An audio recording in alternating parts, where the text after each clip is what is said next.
It is day 2 of our spring cleaning week here on CTV Morning Live, brought to you by Janny King Commercial Cleaning Services. And today we have you covered with all your lawn questions. Joining us is Jake Dixon from the Grounds Guys. Welcome to CTV Morning Live, Jake. Thank you for having me. Thank you for having me. So, time to clean up that lawn. That's I mean, right. it's a mess out there, and I'm sorry to say we got snow. I heard in the forecast that it's been a dirty, yucky winter, and we've been freezing and cold, and it's not fun. So, right. As the temperatures warm up and we've seen, you know, our lawn starting to show, it's been really nice. The big reveal for me is like litter. I don't even know how it got there. Maybe some people passing by were throwing things at my lawn, but the snow melted and I have quite a bit to rake up. So let's start with the rakes. Yeah, 100%. So this would be my favorite one for using in the spring. Pretty simple.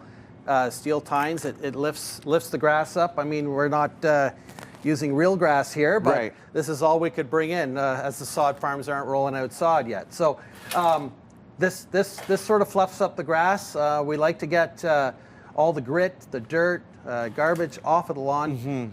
Most importantly, leaves that are matted down that are preventing air and sunlight from getting to that lawn. So we like to see that you know, open up and get it some air and water. It's really important. So I look at a lawn as a living thing, which it is. It's just like our bodies. We need air, we need water, and we need to breathe, right? So that's, what about that's this rake? What's the difference? So this one will speed up the time a little bit if you have lots of leaves. Typically we use these more in the fall, but this is something we do. And you know, I always see people like putting all their leaves in these little bags and having a tough time doing that. So I mean, I'm one of those people. You're one of those people. So I mean, as a company, we do this. We have machines to suck them up, and we have all this equipment, right, which makes it easy. But there are little tricks that you can do. There's little tricks like putting a tarp down and throwing it on the tarp, and you can wrap it up that way if you have, you know, and drag that as opposed to trying to get it into a garbage pail. I mean, that's a great pro tip. Yeah. Or if you have a big size 12, you can always put it up against your boot and you could throw it like that inside a garbage pail, right? So you don't have to bend down if you have a sore back. So that's one of the tips that I have and things that we did, because I've done a lot of raking in my time. But wonderful.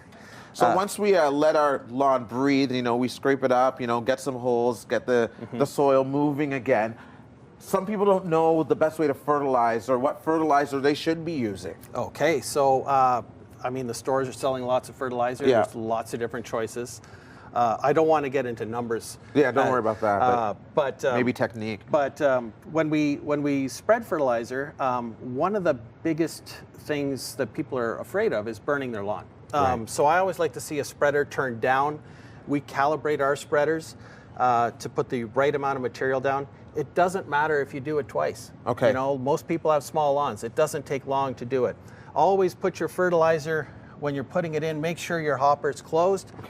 And when you're filling it up, make sure you do not fill it up on the lawn.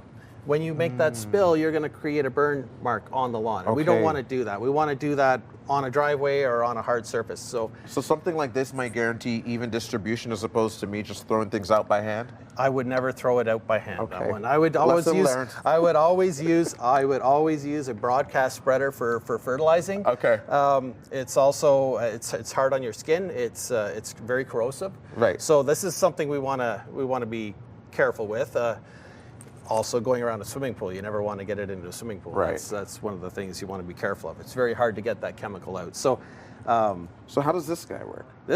Clearly I don't have one because I've been wearing gardening gloves and throwing things around by hand. If you're going to start, I mean, the one thing, it's always going to shoot out in front of you. So you're going to take a few steps back. So if I'm going to start out there, I'm going to start walking, and I want to walk at a nice even speed. And before I hit that, I want to turn it on. I'm not going to turn it on today because you got lots of camera equipment and this is corrosive, so you might not be live anymore. So yeah, so that's what we're using. It's you know, feeding the lawn. Do it often. You know, we forget. We start in the spring. I like to see it done 5 times. If you want it looking like a golf course, do it often. And you don't need to do a lot. But do it often. I'm taking note. We like to eat lots. We eat often, right? That's right. Got to feed the soil. If you like to feed yourself, feed your lawns. 100%, 100%. We often feed it with some seeding, and this I do by hand. Also a mistake? Not necessarily. Okay. A lot of something, people, right? like, if you're going to use a broadcast spreader, you have to have it set very light. Okay. We had wind in the forecast. Do not do it on a windy day. Right. Right? We want to do that in the evening. We want to do it maybe early in the morning or when the winds are extremely light. Yeah. A lot of people don't have a fertilizer spreader. You can do this stuff by hand. The way I like to do it is I like to put it in a bucket. I just hold the bucket like this, and when I grab it, I kind of hold it like this, but I spread my hands out like that, like Right. my fingers, and I just start releasing my grip. Okay. And I can get a nice spread like that. I can That's a good technique. cover a nice lawn like that. I just start releasing, and I get a nice spread like that. You don't want to do that. That's not what you're looking for. What if a dog has passed by and they've left a burnt, urinated patch on your lawn? Do you feed it extra in that area? Absolutely. Okay, good. Absolutely. Take your steel tine rake it in. Yeah. Get it in. Get it going. That makes a huge difference. Okay. It makes a huge difference. So, thin spots in the lawn, and then the other thing to consider is fertilizing and seeding. They don't necessarily go hand in hand. You want to fertilize the lawn. If you're going to seed the lawn, be extremely careful. All your work is for nothing if you're going to put a lot of nitrogen into a lawn when you're seeds. It's like too much medicine. You know what I mean? Like You can overdo it. It's like overwatering a plant sometimes. 100%. 100%. 100%. Just one last question. The best time, because we are watching our season and, we've seen spring mixed in with winter. People are wondering about the timing of getting going on this.